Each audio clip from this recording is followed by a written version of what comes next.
दिल्ली की दो बड़ी यूनिवर्सिटीज ने टर्की से रिश्तों पर रोक लगा दी है। दोनों ने इसके लिए राष्ट्रीय सुरक्षा का हवाला दिया, लेकिन साफ है कि ऑपरेशन सिंदूर ने दोनों ही देश पाकिस्तान के साथ खड़े थे और टर्की ने तो अपने सैकड़ों ड्रोन के साथ उनके जरिए भारत पर हमला करने के लिए अपने सैनिक भी भेजे थे। उसमें से 2 ड्रोन ऑपरेटर भारत के पलटवार में मारे भी गए।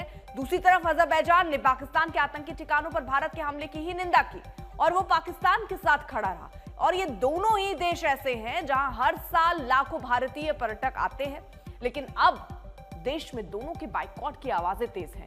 इस बीच जवाहरलाल नेहरू विश्वविद्यालय ने टर्की की इनोनू यूनिवर्सिटी के साथ अपने जो कोर्स हैं उनको फिलहाल निलंबित किया है। वहीं जामिया मिलिया इस्लामिया ने और भी कड़ा रुख अपनाते हुए कहा है कि टर्की के किसी भी संस्थान से उसका कोई लेना देना नहीं होगा और वो सरकार और देश के साथ खड़ा है।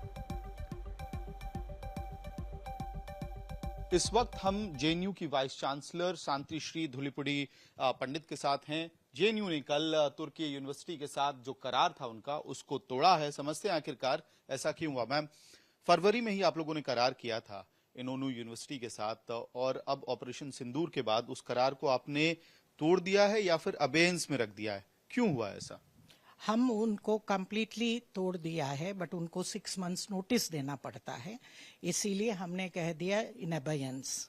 क्योंकि जवाहरलाल नेहरू विश्वविद्यालय एक केंद्रीय विश्वविद्यालय है और इंडियन टैक्स पेयर का पैसे पे, सब्सिडी पे यहाँ लोग पढ़ते हैं, तो इसीलिए ये भी हम भी भारतीय यूनिवर्सिटी है, हम भारत के साथ खड़े होते हैं। दूसरा, हमारा नेवल चीफ और आर्मी चीफ जेएनयू एलमनाई है। एनडीए को हम एफिलिएटेड टू जेएनयू, सीएमई बहुत है, डिफेंस इंस्टीट्यूशंस, सो इसीलिए हमारा एलमनाई इंडियन आर्म्ड फोर्सेस के साथ भी जेएनयू साथ में खड़े हो गए हैं। और आप ऑपरेशन सिंदूर के टाइम पे भारत का इंटेलिजेंशिया एकेडमिया, जो जेएनयू का भारत का नंबर 1 यूनिवर्सिटी हम बताते हैं, हम मार्गदर्शक रहना चाहिए। और इसीलिए हम कह दिया, जो भारत विरोधी है, जो भारत में आतंकवाद फैलाते हैं और रिलीजियस ऑब्स्क्यूरेंटिज्म, एक्सक्लूसिज्म, जो धर्म के नाम पे लोग को मारते हैं, वो भी सिविलियंस को, ये लोग डरपोक हैं और किसी पंथ या धर्म इसको सपोर्ट नहीं करते। इसीलिए जेएनयू जैसा जो एकेडमिक हायर एजुकेशन इंस्टीट्यूशन है, भारत के साथ रहना है।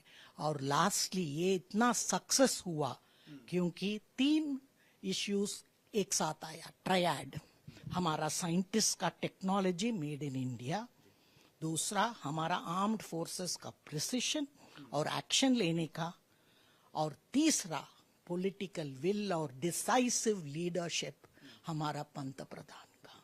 ऐसे में कभी नहीं देखा। सो आई सैल्यूट ऑल द 3। ये तीनों एक साथ आने के बाद ही इतना सक्सेस हो सकता है।